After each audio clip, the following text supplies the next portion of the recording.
Nagyon magagwanta. Kampo, magagwanta ni sila sa kanaganing si tawag na bash RadyoMaN dong. Kaning campus pikas human nga nanguna si Karlo Nograles sa usa ka survey gipagula sa Social Pulse Philippines. Pulso ng Bayan 2025 RadyoMaN dong ang ilahang tawag sa mayoralty preferences sa Davao City as of February 2025. Gihimo daw ni RadyoMaN dong ni adtong February 11 to February 27, 2025. Face-to-face interviews with a total of 2,000 registered voters, 18 years old and above. Pataas. Ania ang resulta RadyoMaN dong. Hindi aragyo da.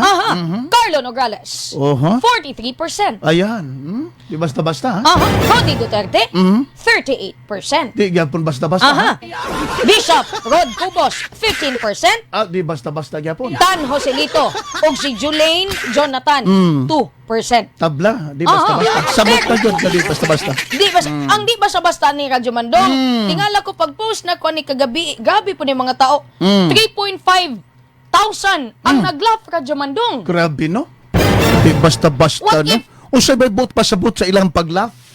Ni anak pa Usay may mong tanaw, usay may basa nimo. Scam daw RadyoMaN dong ang ilahang survey. kuad kining pagkatawa sa imong post. Ang ingon nila din ni RadyoMaN dong, ingon pa sa usa ka Jason Agyaman, scam man ni.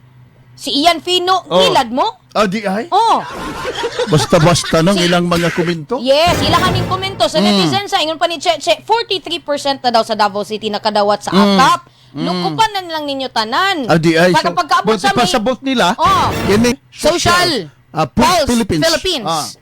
Maltod pa niya, 43%, basin mauni kadtong natagaan sa ayuda. Sako na. Yan na gani si Joyce Faith RadyoMaN dong, dawat raman mi kang Nograles og 5,000. Napay bugas. Pero kang tatay digong mangyud mi. Bitaw no.